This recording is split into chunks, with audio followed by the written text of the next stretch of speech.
3절까지의 말씀을 우리 교독하도록 하겠습니다. 요한계시록 4장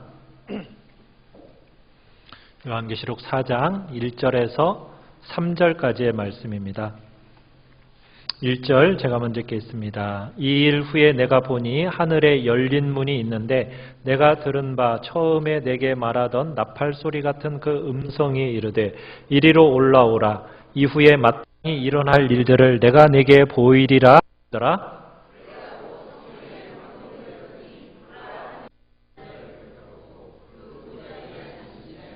같이 읽습니다. 앉으신 이의 모양이 벽옥과 홍보석 같고 또 무지개가 있어 보좌에 둘렸는데 그 모양이 녹보석 같더라. 아멘. 오늘 말씀의 제목은 보좌에 앉으신 이라는 제목으로 말씀을 나누고자 합니다.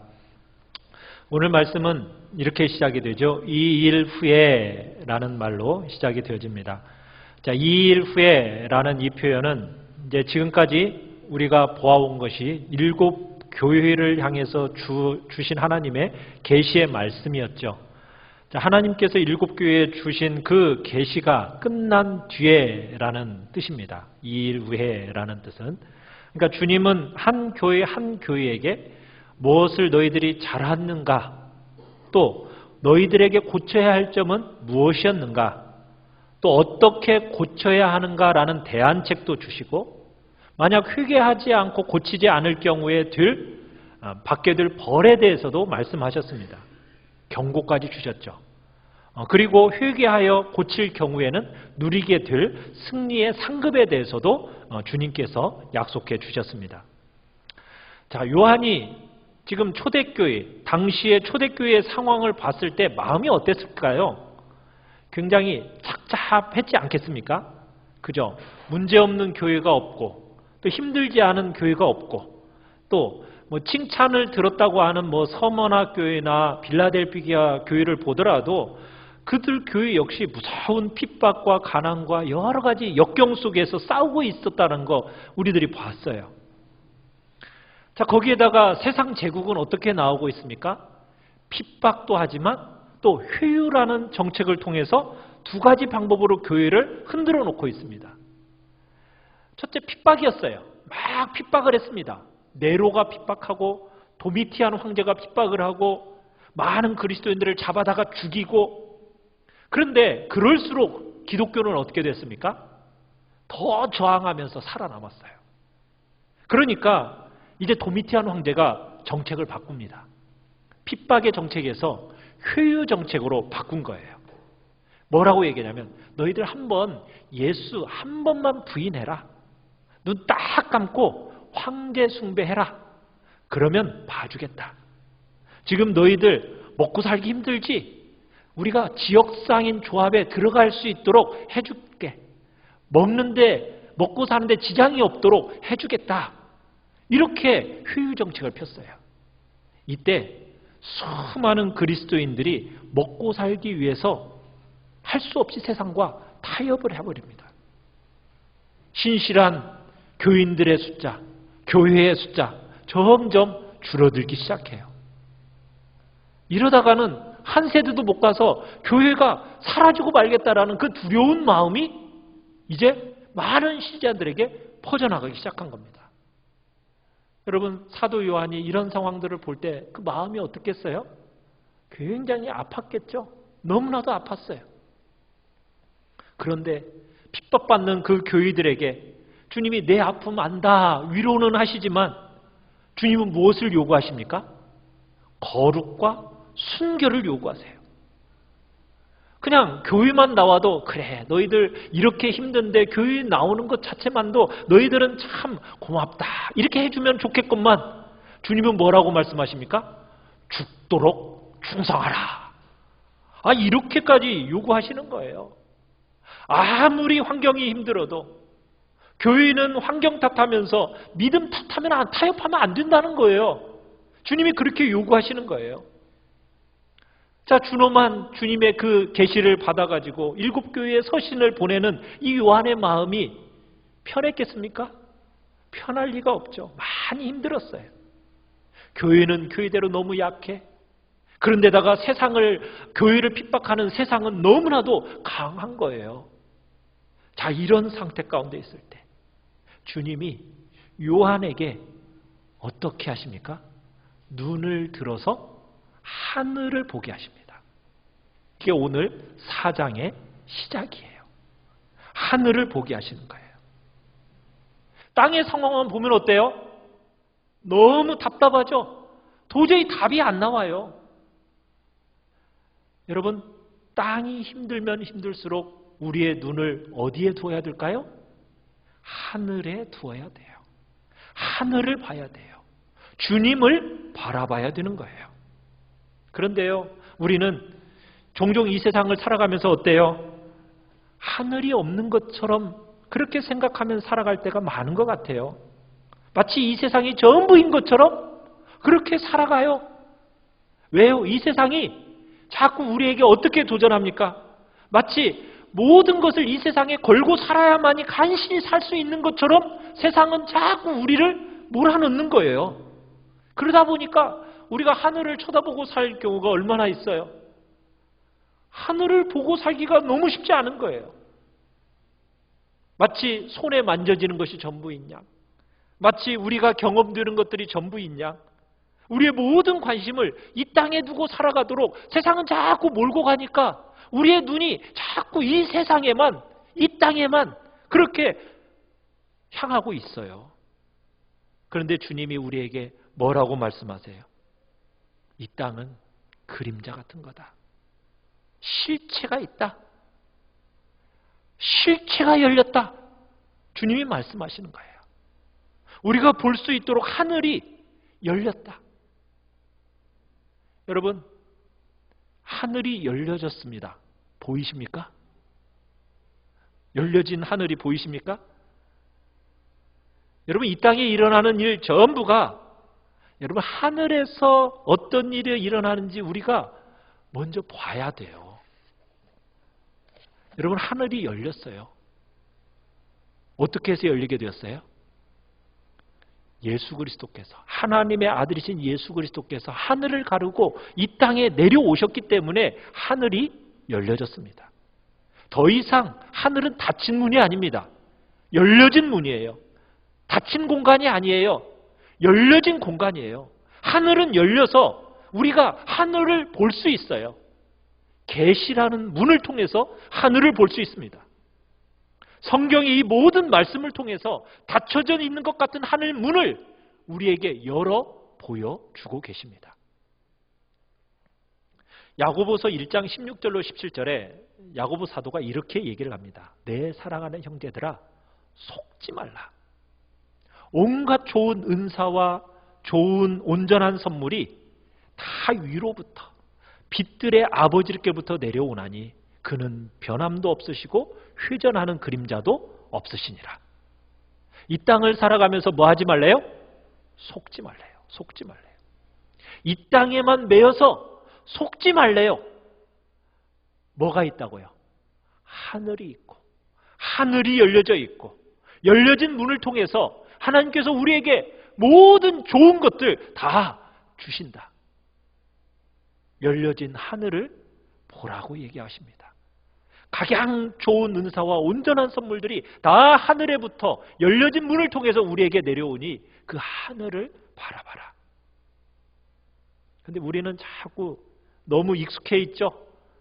육신적인 눈으로 보는 것은 너무 익숙해져 있어가지고 지금 열려져 있는 하늘문 보여지십니까? 안 보이세요? 네. 여러분, 보셔야 됩니다. 근데 어떻게 볼 수 있을까요?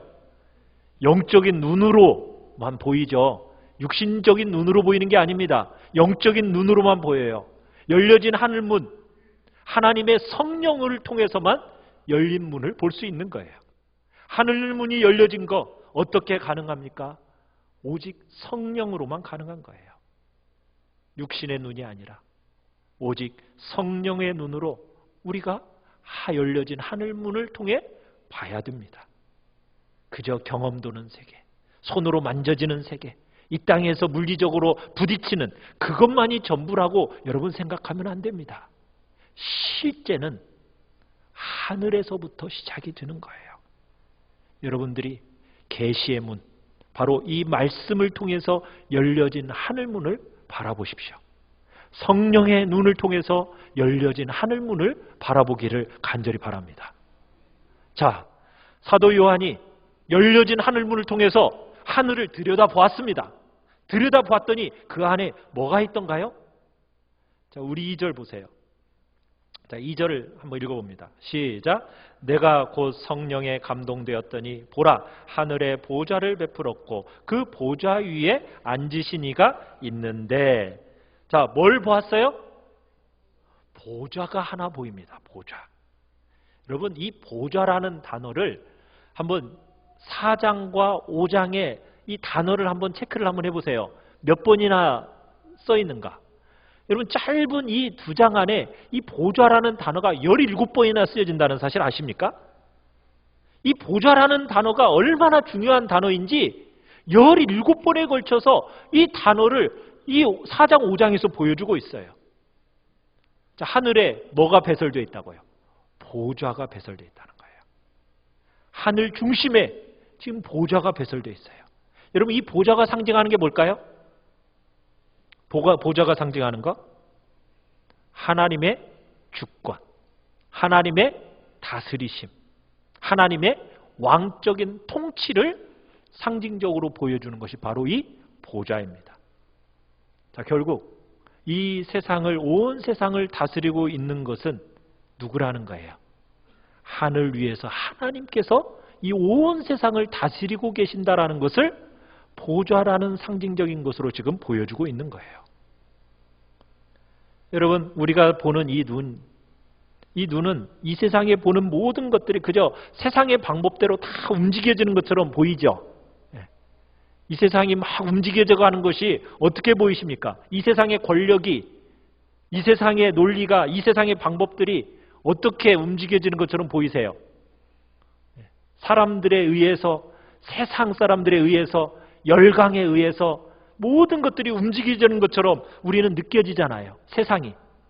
그런데요, 그게 아니라는 거예요. 마치 우리는 어떤 원인이 있다면 어떤 결과가 사람들 관계 안에서 일어나는 것처럼 우리는 그렇게 생각을 하고 그렇게 바라봐요. 그런데 하늘이 열려지면서 제일 먼저 보여지는 게 뭐라고요? 하늘 위에 모든 만물을 그 배후에서 실질적으로 움직이고 다스리시는 분이 있다는 거예요. 그분이 누구라고요? 하나님이시라는 것을 사도 요한이 발견하게 된 겁니다. 보좌. 이 보좌라는 단어를 17번에 걸쳐서 쓰면서 강조하고 싶었던 것이 있는 거예요. 뭘 강조하고 싶어요? 하늘에 보좌가 있다. 하늘에 다스린 이가 앉아 계신다. 하늘에 아무것도 없는 것처럼 너희가 느낄지 모르지만 하늘은 아무도 없는 것이 아니라 그곳에 누군가 앉아 계신다. 그분이 누구다? 하나님이시고 보좌에 앉으신 그 하나님께서 이 세상의 모든 일을 그 배후에서 책임지고 이끌어가고 계신다. 이 사실을 지금 사도 요한의 열려진 하늘문을 통해서 보게 하신 겁니다. 여러분, 보좌에 앉으시니까 이 땅의 모든 문제들을 통제하고 계심 믿으십니까? 여러분과 저의 삶에 여러분 불행이든 행복이든 기쁨이든 슬픔이든 즐거움이든 여러분 그 모든 것, 우리의 삶에 일어나는 모든 일들이 마치 이런저런 이유 때문에 일어나는 것 같지만 그거 누가 통제하고 계신다고요? 보좌에 앉으신 하나님께서 통제하고 계신다고요. 하나님의 제가가 없으면 안 되는 거예요.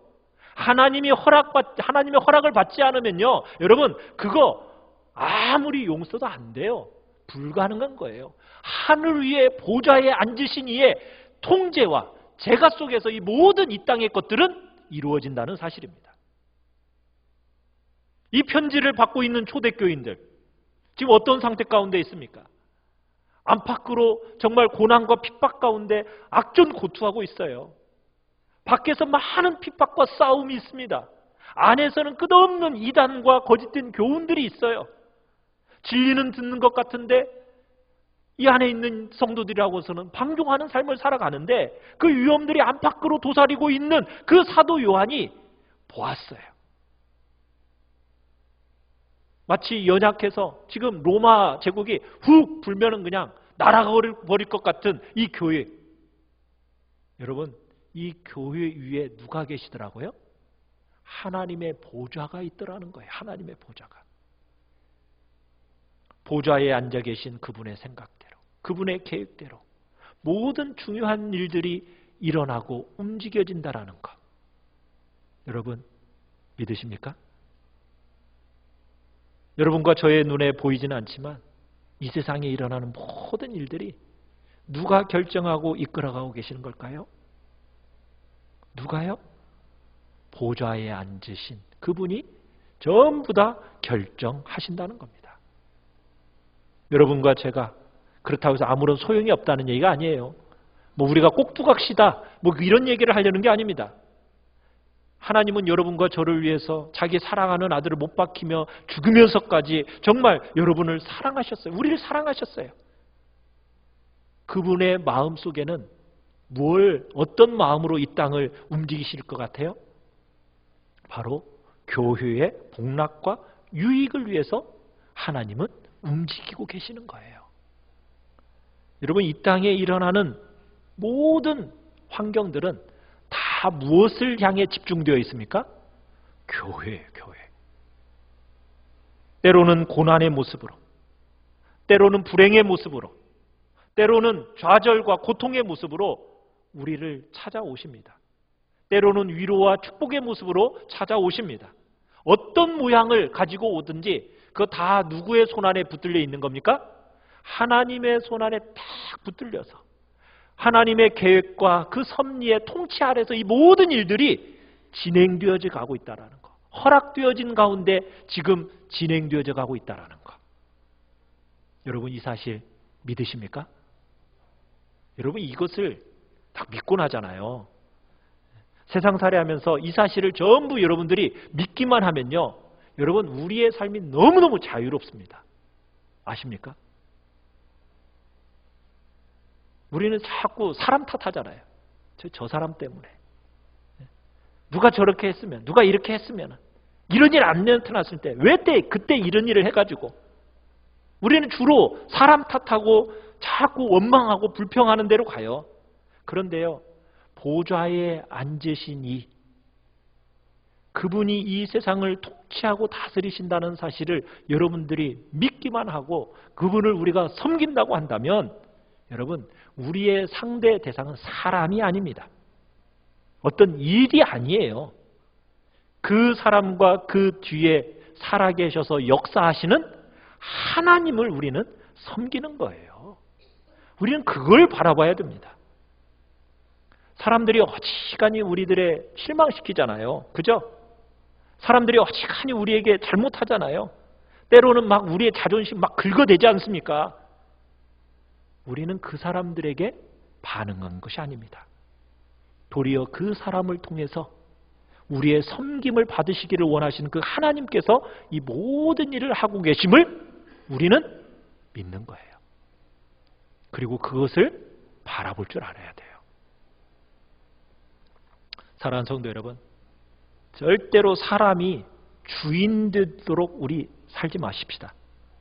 사람이 주인 되도록 산다라는 것이 뭐 사람을 겁내고 사람의 말을 듣는 것만이 얘기하는 게 아닙니다. 사람이 주인 되도록 산다라는 것은 사람의 어떤 행동과 반응이 나의 행동과 반응을 결정해버리는 것, 이것은요 사람이 주인 되도록 사는 거예요. 우리는 그렇게 살아가는 존재가 돼서는 안 돼요. 사람이 나한테 어떤 말을 하고 어떤 행동을 하고 어떤 반응을 보인다 할지라도 그것에 의해서 내가 좌우되는 인생을 살아가는 게 아니에요. 항상 그 뒤에 배후에 계시는 하나님, 보좌에 앉아 계신 하나님, 온 세상이 세상의 방법대로 움직이는 것 같지만 결국 마침내 하나님의 방법대로 반드시 되어진다라는 것. 왜 그래요? 하늘 보좌가 배설되어 있기 때문입니다. 자, 그 위에 한 분이 앉아 계시죠? 자, 그분은 어떤 분이신가요? 우리 3절을 같이 한번 읽어보겠습니다. 3절 시작. 앉으신 이의 모양이 벽옥과 홍보석 같고 또 무지개가 있어 보좌에 둘렸는데 그 모양이 녹보석 같더라. 자, 그분의 모습을 묘사하고 있는데요. 자, 그분에게서 뿜어져 나오는 어떤 광채와 영광을 묘사하고 있습니다. 그분이 어떤 분이다. 모습을 묘사하는 것이 아니라 그분에게서부터 흘러나오는 그 영광, 광채, 그것을 지금 묘사하고 있어요. 그러니까 우리는 하나님의 모습을 이렇다 저렇다 우리가 이렇게 형용할 수 있는 존재가 아니에요. 우리는 단지 그분의 찬란한 영광과 그 아름다움 속에 감추어져 있는 그 모습을 보는 게 아니라 그분의 성품, 그분의 영광의 광채, 이것만 보는 거거든요. 자, 그런데 자, 주님이 그 영광, 찬란한 영광이 어떻게 비유가 되어 있죠? 3절에 뭐와 같다? 벽옥 같다. 이렇게 표현되어 있죠. 벽옥 같다. 홍보석 같다. 여러분, 보석이라는 것은 시간이 지나면은 변질이 됩니까? 안 됩니까? 보석은 변질이 안 되죠. 너무나 아름답고 영롱하잖아요. 그러니까 하나님의 영광이라는 것은 이 보석처럼 변함이 없는 거다. 아름다움 그 자체다라는 것을 지금 얘기하고 있는 겁니다. 자, 그런데 하나님을 묘사하기 위해 선택한 이 보석들을 보시면 하나님에 대한 놀라운 상징적인 메시지를 담고 있어요. 자, 벽옥 혹시 아세요? 벽옥이 뭔지? 본 적이 없죠. 벽옥이라는 것은 뭐냐면은 빛이 이렇게 통과해서 비치는 마치 투명한 수정 있죠. 수정의 일종이라고 그럽니다. 그러니까 아주 환하고 밝게 빛나는 보석이에요. 근데 이 벽옥이 보여주는 이 상징하는 바가 있어요. 뭐냐면 보좌에 앉으신 그분이 세상을 어떻게 다스리는지를 보여주는 거예요. 어떻게 다스릴까요? 하나님의 다스림과 통치가 뭐처럼? 벽옥처럼 불의함도 없고 음모나 술수나 위선이나 교만이나 이런 것 없이 아주 하나님의 다스리심이라는 건 깨끗하고 투명하고 정직하다라는 것을 지금 보여주는 겁니다. 그러니까 하나님의 그 모든 다스림에는 편벽됨이나 왜곡됨이 없어요. 하나님은 절대로 사람을 외모로 취하는 법이 없습니다. 하나님은 그 벽옥처럼 아주 투명하고 깨끗하세요. 모든 인생을 똑같이 사랑하십니다. 편애하는 법이 없어요. 하나님의 다스리심은 아주 정직해요. 투명합니다. 자, 이게 벽옥이 하나님 앞에서 가져지고 있는 모습이에요. 자, 두 번째. 자, 주님의 광채가 두 번째 모습이 뭐라고 얘기했어요? 벽옥 같은 그분이 뭐 같다? 홍보석 같다. 이렇게 얘기죠. 홍보석. 자, 홍보석이라는 것은 자, 어떤 것일까요? 자, 붉죠. 그러니까 불타는 듯한 붉은 보석이란 얘기예요. 홍보석이라는 것은. 그러니까 주님이 보좌에서 다스리시는데 그 통치가 온 세상을 따뜻하게 만들어준다라는 것을 상징적으로 보여주는 겁니다. 그러니까 하나님의 다스리심은 벽옥처럼 어떻듯해요? 공의로워요.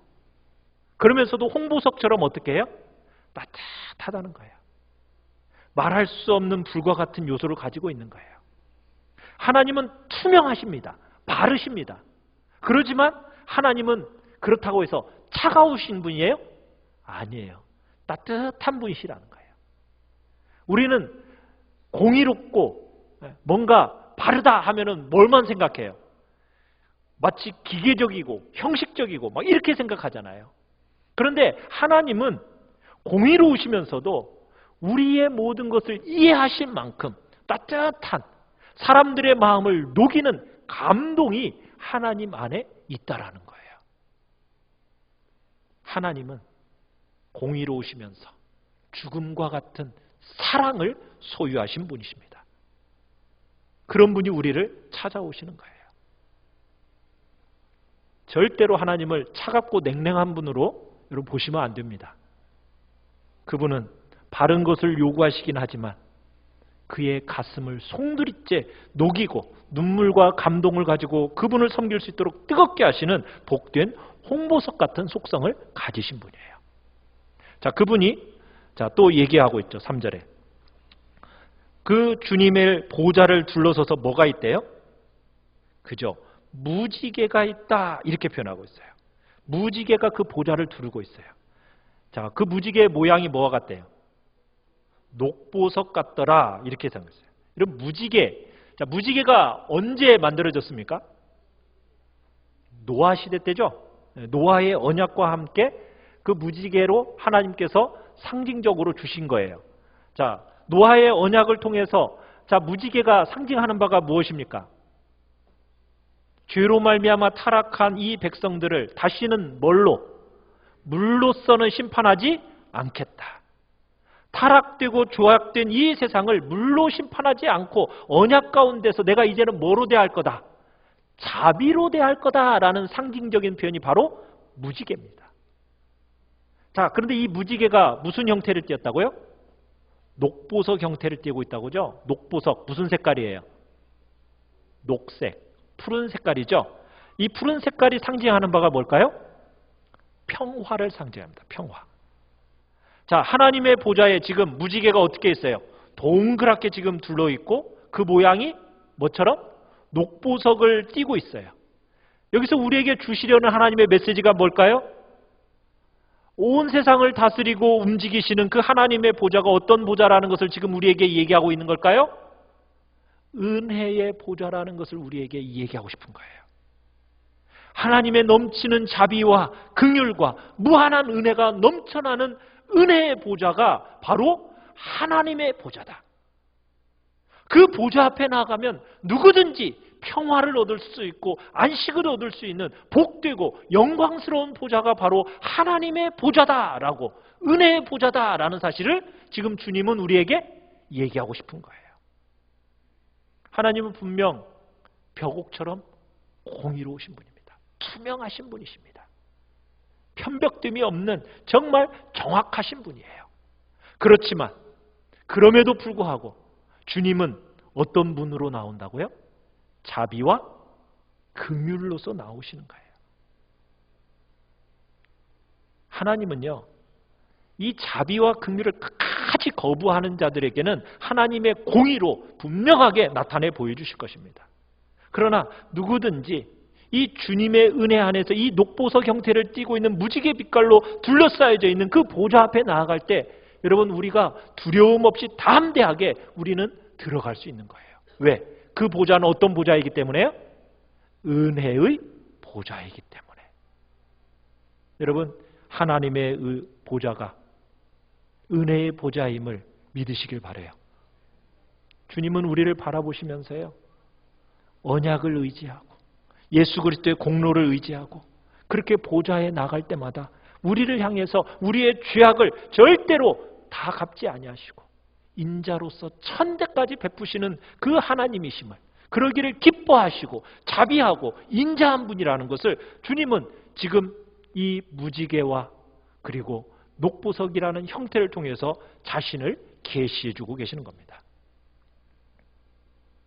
사랑하는 성도 여러분, 혹시 여러분의 죄악으로, 여러분의 그 많은 실패 속에서, 또 여러분의 그 여러 연약함이, 나의 그 무자격함 때문에 나는 하나님의 보좌 앞에 나아갈 수 없어, 혹시 그렇게 생각하고 계시는 분이 계세요? 내가 어떻게 감히 그 보좌 앞에 나아갈 수 있겠어? 나는 못 나가. 여러분, 은혜와 관계가 없다고 여기시는 분들, 여러분 그렇게 생각하면 안 됩니다. 하나님의 보좌는 홍보석과 같고 무지개 모양이 딱 둘러싸여 있는데 녹보석 모양의 무지개로 이렇게 두르고 계신 보좌라는 것을 기억하시길 바라요. 그 보좌 앞에 담대히 나아가시길 바랍니다. 우리는 비록 공로가 없지만은 정말 주님의 은혜를 따라서, 긍휼하심을 따라, 정말 때를 따라 돕는 은혜를 얻기 위해서 은혜의 보좌 앞에 담대히 나아가는 우리 귀한 성도님들 되시기를 간절히 축원합니다. 여러분, 하늘문이 열려 있습니다. 열려진 하늘문을 통해 바라보십시오. 하늘 보좌 앞으로 나아가십시오. 그분이 어떤 하나님인지를 여러분 생생하게 여러분 확인할 수 있습니다. 땅의 현실에 득세하는 어떤 포악한 로마 제국, 또 핍박하는 교회의 암울한 현실, 이걸 바라보는 이 가슴 아파하는 요한에게 주님은 딱 눈을 들어서 하늘문을 보게 하신 거예요. 하늘문 가운데 뭐가 있다고요? 열려진 하늘문을 통해서 하늘을 보니까 뭐가 있다고요? 빛나고 높은 보좌 위에 앉으신 하나님이 딱 계시는 거예요. 그 보좌는 어떤 보좌라고요? 은혜의 보좌라고요. 사랑하는 성도 여러분이 혹시 영적인 침체 가운데 빠져 계십니까? 그 빠져나오기 위해서 가장 먼저 해야 할 일이 뭘까요? 눈을 들으십시오. 바라보십시오. 어디를 바라보세요? 하늘문, 열려진 하늘문을 바라보십시오.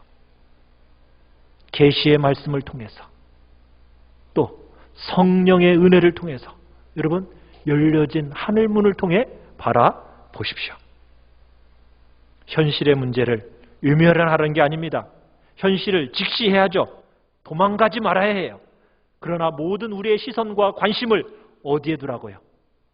현실 문제에만 빼앗기지 말고 문제를 보지만은 그 문제보다 크신 하나님을 보라고요. 사랑하는 성도 여러분, 하나님을 보면요, 문제가 어떻게 보일까요? 작게 보이는 거예요. 하나님을 보면요, 절망 넘어 뭐가 보여요? 소망이 보이는 거예요. 현실의 문제가 절망스럽게 우리를 누를 때마다 여러분 더 간절히 예배 자리, 기도의 자리로 나가시길 바랍니다. 그곳에서 열려진 하늘문을 통해 보좌에 앉으신 그분을 바라보십시오. 그 보좌, 은혜의 보좌 앞에 담대히 나아가십시오. 그러면 하나님의 말할 수 없는 은혜가, 충만한 은혜가 여러분들에게 부어주실 것이고, 수많은 문제를 직면하고도 넉넉히 담대하고 평안함을 누릴 수 있는 복된 심령을 여러분들은 소유하게 되실 것입니다. 그런 놀라운 은혜의 자리로 이 시간 우리가 나아가기를 소원합니다. 하나님의 사랑을 사모하고